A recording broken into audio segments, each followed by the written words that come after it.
Bonjour et bienvenue.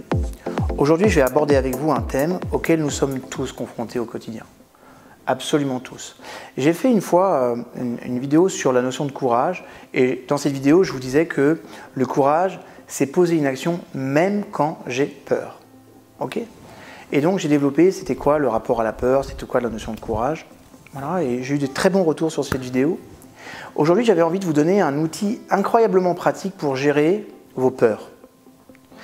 Incroyablement pratique, un outil de coaching que j'utilise par exemple avec des sportifs ou toutes les personnes qui vont avoir accès à des moments de leur vie dans lesquels ils sont confrontés à quelque chose qui peut les embarrasser ou leur faire peur. Je vais vous demander de jouer le jeu. Jouer le jeu. On va ensemble appréhender un modèle en plusieurs étapes. Je vous demande vraiment de le faire, de prendre un sujet qui vous tient à cœur, quelque chose qui vous fait peur, et je vais quand même baliser la chose. Là, quand je parle de la gestion des peurs, je ne parle pas des peurs fondamentales, de la maladie, ou de perdre un enfant, ou d'un être qu'on aime, ou de mourir. Non, non, non. Ça, ce sont d'autres types de peurs, et c'est d'autres outils. Je ne parle pas non plus des phobies. Promis, je vous ferai rapidement une vidéo sur les phobies, pour que vous puissiez avoir une distinction très claire entre les peurs que nous avons au quotidien et qui nous empêchent d'avancer, okay, ce qu'on appelle des peurs à la temporisation, d'accord, et puis des phobies qui sont des pensées obsédantes et qui reposent sur une structuration cognitive très particulière. Mais je mets ça de côté parce que ce n'est pas l'objet de cette vidéo aujourd'hui. Cette vidéo aujourd'hui, c'est plutôt la peur qui vous empêche de vous réaliser, de faire des choses, la peur qui vous pousse parfois à reporter des choses dans la vie, ou alors des peurs qui sont liées à des pensées automatiques. Je vois un chien, j'ai peur. Je ne parle pas de phobie, hein. Je parle de réaction automatique. Je me trouve devant une personne, j'ose pas, j'ai peur. Ok ? Voilà. Donc, je vous explique ce que sont les peurs. Les peurs sont liées à des représentations mentales et cette représentation mentale va orienter différents modes et schémas de pensée. Par exemple, je peux avoir peur de l'imperfection. En clair, ça touche tous les perfectionnistes qui se disent bah, tiens, si je ne fais pas quelque chose de parfait, on va me le reprocher ou je vais me détester, donc c'est hors de question, je ne le fais pas. C'est un type de peur. Vous pouvez avoir la peur du rejet. Okay ? Vous pouvez avoir la peur de vivre des émotions désagréables. Par exemple, pour ces personnes, imaginons qu'une femme qui se soit séparée ait vécu des moments très durs et très violents, quand on va venir la réaborder, qu'un beau jeune homme va venir la voir et va lui faire la cour, elle dira non. Elle ne dit pas non à la personne, elle ne dit pas non à sa démarche. Elle dit non à ce qu'elle risque de vivre si jamais il la quitte. Vous voyez ce que je veux dire, la nuance elle est là. Et en fait, on va se rendre compte qu'on a beaucoup de peurs comme ça, qu'on organise. Parfois, il y a des personnes qui ont peur des responsabilités. Je vois ça beaucoup dans le monde de l'entreprise quand des personnes pourraient être promues à un poste de manager et qu'ils le refusent. Il y en a qui vont avoir peur d'avoir à maintenir un haut niveau d'exigence. Je vois ça dans l'entreprise quand, par exemple, certains vendeurs, à la fin de l'année, ne veulent pas clôturer certaines ventes et font ce qu'on appelle du frigo, ils le gardent pour l'année suivante. Parce qu'ils se disent que si de toute façon ils font un grand chiffre, un très gros grand chiffre d'affaires, comme on va leur mettre plus 10 ou plus 20 l'année prochaine, ils ne vont pas pouvoir tenir le rythme, donc ils mettent de côté les affaires. Beaucoup d'entreprises font ça, et c'est dommageable, et c'est surtout lié à la qualité du management très souvent. Pas le débat, mais on reviendra à ça sur d'autres vidéos. Vous allez avoir la peur du succès. Laissez-moi vous raconter une petite histoire sur la peur du succès. J'ai travaillé avec un monsieur qui s'appelait Alain Lehété. Alain était un karatéka extraordinaire. Je crois pour moi, c'était un génie de sa génération. Il gagnait tout, Alain. Et un jour, on m'a demandé de l'accompagner parce qu'on se rendait compte que dès qu'il était en phase finale, championnat du monde, coupe du monde, il faisait des erreurs de débutant. Et quand on regardait ensemble les vidéos, il faisait vraiment des erreurs de débutant. Et ce coaching, pour moi, il était marquant parce que comme c'était un univers que je connaissais très bien parce que j'en étais directement issu, c'était d'autant plus compliqué de prendre de la distance avec les compétitions, avec ce qui se passait, parce que c'est beaucoup plus facile de faire des projections dans un sport que vous connaissez que dans un sport que vous ne connaissez pas. Et Donc je rencontre Alain, un garçon en demeurant un grand champion. Hein. Une gestion du combat, une vision des stratégies de combat, une gestion de l'espace, une puissance et une rapidité. Je vous dis franchement, un très grand combattant. J'étais admiratif de son aisance de combat. Et j'accompagne Alain et je lui pose la question, tiens, comme ça, anodine, qu'est-ce que tu risques de perdre si tu deviens champion du monde? La vérité, quand je pose cette question, je la pose de façon purement automatique parce qu'elle fait partie de mon protocole de questions que je dois poser quand je travaille avec une personne pour valider la dimension écologique. Sauf que là, il ne prend pas 2 minutes pour me répondre. Il en prend 20. Il m'explique combien ça va être dur pour lui s'il est champion du monde, parce qu'on va lui demander de venir à Paris, qu'il habite dans le sud, qu'il adore son pays, qu'il adore sa qualité de vie, les personnes qu'il a rencontrées, la femme avec laquelle il est, et qu'il ne veut pas quitter tout ça, il ne veut pas avoir des responsabilités, il déteste Paris, il déteste les protocoles, il ne veut pas être mis en avant. Et là, ça monte comme ça en épingle. Et je lui pose naturellement la question fatigue, mais est-ce que tu l'as validé ça avec ton sélectionneur? Non, mais tu sais, c'est évident, tous les champions du monde, on leur a demandé d'avoir des responsabilités. Est-ce que tu l'as validé avec ton sélectionneur? Non. Ton homework, ton action de la semaine, tu vas aller voir Francis Didier, ton sélectionneur, et tu vas lui poser la question, est-ce que tu es obligé, si tu deviens champion du monde, de faire tout ça? Au moins, tu seras fixé.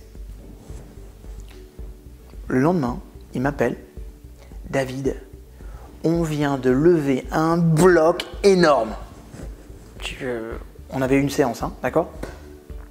J'ai posé la question à Francis Didier, qui m'a rassuré, mais tu peux pas savoir comment cet homme il est gentil, comment cet homme il est clair, il est affûté.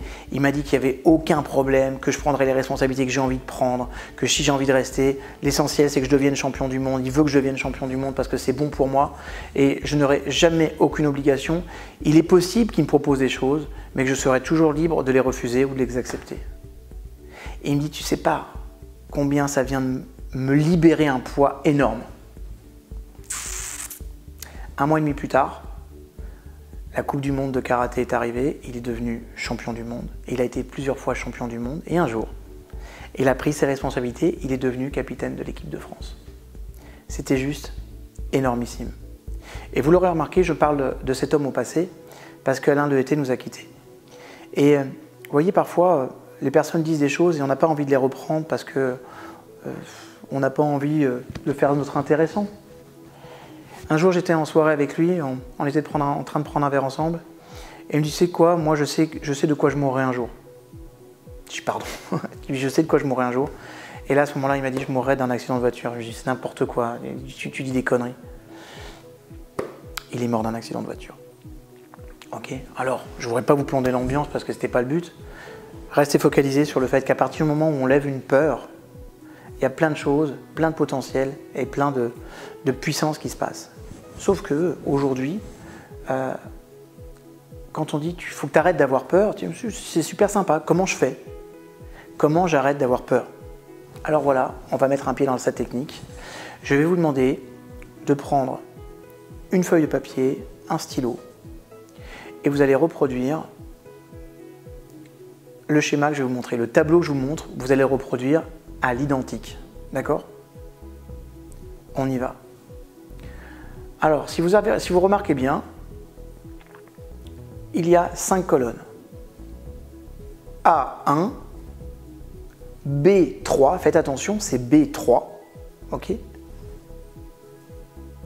C2, D4, E5. A1, B3, C2, D4, E5. Pourquoi j'ai mis cet ordre-là? Parce qu'on va remplir A1, on va remplir C, et vous comprendrez pourquoi dans quelques instants. La case 1 correspondra à l'activateur. Notez, la case 1, c'est l'activateur. C'est ce qui va déclencher la pensée automatique. C3, la colonne 3, elle représente la réaction émotionnelle, le comportement émotionnel. Très bien. D4, ça va être le désamorceur. Une fois qu'on a rempli A1, C3, on pourra mener une réflexion sur qu'est-ce qui se passe? Je vous donne un exemple très concret. Imaginons que je vous dise, tiens, je suis en train de faire du vélo et je vois un chien courir vers moi et là, j'ai une angoisse qui me monte. Donc on notera l'activateur, le chien qui arrive pendant que je fais du vélo, la réaction émotionnelle en deux. Okay, donc j'ai l'activateur dans cette colonne-là et dans la troisième colonne, la réaction émotionnelle, j'ai peur, j'angoisse. Ensuite, on se posera la question, quel type de pensée tu as? Quel type de représentation mentale? Qu'est-ce que tu te dis à toi-même? Quel type de petite voix? Quel type d'image? Quel type de petit film tu te fais à ce moment-là pour ressentir ça? Peut-être que dans ma tête, je me dis « Oh là là, il va me mordre ». Je note « Oh là là, il va me mordre ». Donc pour certains, ça va être un langage interne. Pour d'autres, ça va être « J'ai l'image du chien qui me saute au genou ». Je marque « J'ai l'image du chien qui me saute au genou ». Ou je vois le chien courir vers moi et m'attraper le mollet. Je vois le chien courir vers moi et je m'attrape le mollet. En clair, ça peut être ou une pensée, ou une image, ou une vidéo. D'accord? Une fois que j'ai mon activateur, que j'ai ce qui déclenche, la pensée qui va déclencher l'émotion, le ressenti émotionnel, je vais commencer à désamorcer. Et là, je vais dire à la personne, tiens, quel type d'autres pensées tu pourrais avoir? Et donc, c'est la question que je vous pose. Quel type d'autres pensées vous pourriez avoir, okay, pour avoir une autre réaction émotionnelle? En clair, bah, je vois le chien et je pourrais me dire, tiens, il a envie de jouer. Et quoi qu'il arrive, je suis plus fort que lui. Donc je note ça dans le désamorceur. Et en fait, dans la cinquième colonne, je noterai les effets de ce type de pensée si je les avais. Donc là, qu'est-ce que je vais faire concrètement? Je vais dire à la personne, tu vas t'imaginer que tu es en vélo, il y a un chien qui arrive vers toi et tout de suite, tu as la pensée, ce chien c'est rigolo, ce chien a certainement envie de jouer avec moi, quoi qu'il arrive, je suis plus fort que lui. Quand tu as ce type de pensée, comment tu te sens? C'est bon pour vous? Donc ça, c'est l'explication, mais maintenant, on va le faire ensemble. On va rentrer dans le vif du sujet. Je vais vous demander de prendre quelques instants et de réfléchir à une situation qui vous fait peur et qui est assez récurrente. Chargé léger, une fois encore, on n'est pas sur des peurs fondamentales de type peur de la mort ou phobie. On est vraiment sur des petites choses qui sont récurrentes du quotidien, mais qui vous plombent la vie. D'accord? Prenez n'importe quel exemple que vous voulez. Mettez-le en A1. L'activateur, c'est la situation qui se passe quand vous allez ressentir la réaction émotionnelle dans quelques instants. Voilà. Expliquez-moi ce qui se passe en A1. Et tout de suite, notez en quelques mots, une ligne, qu'est-ce que vous ressentez dans la colonne C3. C'est quoi la réaction émotionnelle? Allez-y. L'activateur, c'est ce qui arrive, qu'est-ce que je ressens? Il y a un truc qui arrive, qu'est-ce que je ressens? C'est bon pour vous? Ok. Maintenant, ce que je vais vous demander de faire, c'est d'identifier, de prendre... D'abord, vous allez prendre une bonne inspiration, comme ceci. Vous allez bien oxygéner votre cerveau et vous allez réfléchir, tiens, quelles sont les pensées automatiques qui me viennent pour avoir ce type de réaction émotionnelle? Qu'est-ce que je me dis à moi-même? Qu'est-ce que je vois? Qu'est-ce que j'entends? Quelles sont les règles ou les croyances que je peux avoir? Quel type de pensée? Allez-y, notez. Et vous savez quoi? Vous prenez la première chose qui vous vient.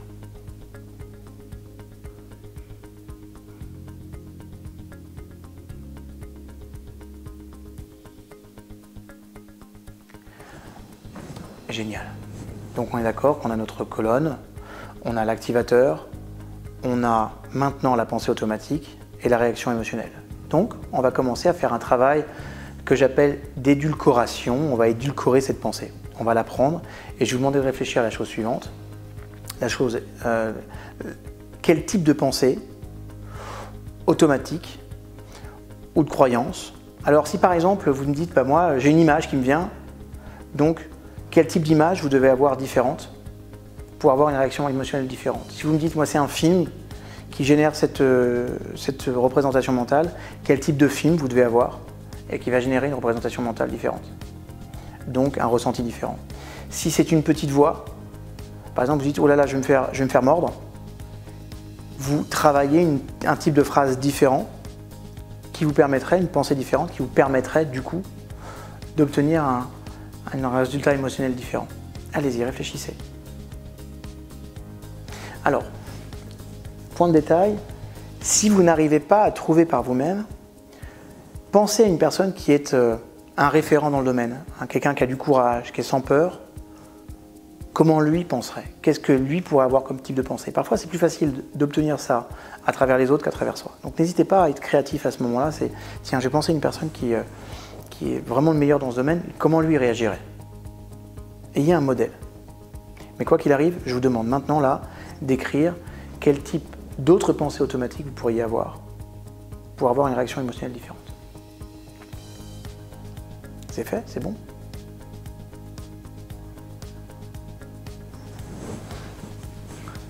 Très bien. Donc on est d'accord, on a l'activateur, on a la pensée automatique de base, on a la réaction émotionnelle, et puis on vient de découvrir d'autres réactions émotionnelles qu'on pourrait avoir à travers une pensée différente.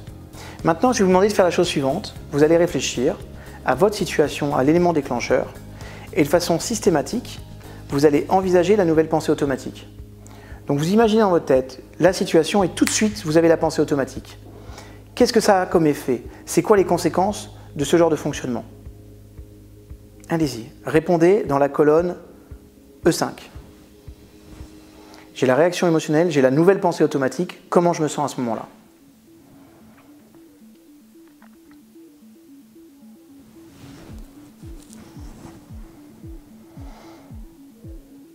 Génial. Vous avez remarqué que tout de suite, grâce à cet outil, vous arrivez à avoir une autre réaction émotionnelle qui est complètement différente. Ça peut paraître tout bête cet outil, mais c'est un des outils très puissants qui permettent de mettre à jour une pensée automatique, de la remplacer par une autre. Et maintenant, ce que je vais vous demander de faire, c'est de programmer cette nouvelle pensée. Et en clair, comment on fait pour programmer ce nouveau type de pensée? Vous vous rappelez que le cerveau ne fait pas la différence? Ça, c'est un grand apport de neurosciences. Le cerveau ne fait pas la différence entre une situation réellement vécue et une situation inventée de toutes pièces. Donc voilà ce que je vais vous demander de faire. Vous allez imaginer l'élément déclencheur qui va se produire dans plusieurs types de situations. Par exemple, tout à l'heure, j'étais en formation, on abordait ce sujet, et la personne, elle se disait qu'à chaque fois qu'elle voyait des enfants, qu'elle était en voiture et qu'elle voyait des enfants, ça générait une grosse montée d'angoisse. Okay? Donc là, elle s'était rendue compte qu'elle avait une pensée du type « Attention, les enfants sont imprévisibles et ils vont percuter la voiture ». En discutant avec elle, on a compris qu'elle avait raison de dire que les enfants étaient imprévisibles parce que les enfants sont imprévisibles. Donc on a remplacé cette pensée-là par une autre pensée du type les enfants sont imprévisibles, je reste calme et en contrôle et je passe tranquillement. Les enfants sont imprévisibles, je reste calme et en contrôle et je passe tranquillement. Et après, je lui ai demandé d'envisager sur un parcours, à 7 reprises, dans des conditions différentes, quand il pleuvait, quand il faisait nuit, quand il faisait jour, les enfants qui étaient proches de la route, et à chaque fois qu'elle se disait, dès qu'elle voyait les enfants, automatiquement elle se disait les enfants sont imprévisibles, je reste calme, je reste en contrôle et je passe tranquillement. Vous voyez ce que je veux dire? Donc là, vous allez faire la même chose, 7 fois de suite. Rapidement, dans différentes situations, vous allez envisager l'élément déclencheur et la nouvelle pensée. L'élément déclencheur, la nouvelle pensée. L'élément déclencheur et la nouvelle pensée. Et en faisant ça, vous allez faire ce qu'on appelle, mes seigneurs, de la programmation mentale. Vous allez réimplanter un nouveau schéma de programmation et vous allez vous conditionner de façon positive à pouvoir réagir automatiquement à une situation. Et c'est une des très bonnes façons d'apprendre à gérer ses peurs et d'apprendre à gérer toute forme de situation émotionnelle d'ailleurs qui pourrait être dérangeante. J'espère vous avoir aidé, j'espère vous avoir donné un bon outil et si vous trouvez ça intelligent, sympa et que ça vous parle, partagez-le, je vous en supplie, partagez-le. Parce que plus on partage et plus ça permet à des personnes de se renchérir, de me donner des idées et moi je vous ferai d'autres vidéos. Merci beaucoup pour vos commentaires. Si vous n'êtes pas encore abonnez-vous que je puisse vous informer immédiatement dès que je mets une nouvelle vidéo. Et encore, merci pour la progression et la réussite. On est bientôt à près de 2 millions de vues, ce qui est énorme, en tout cas aujourd'hui. Et c'est hyper exponentiel, donc merci beaucoup, parce que vous avez contribué à cette réussite. Et cette chaîne YouTube, je l'ai faite pour vous, donc merci et à très bientôt.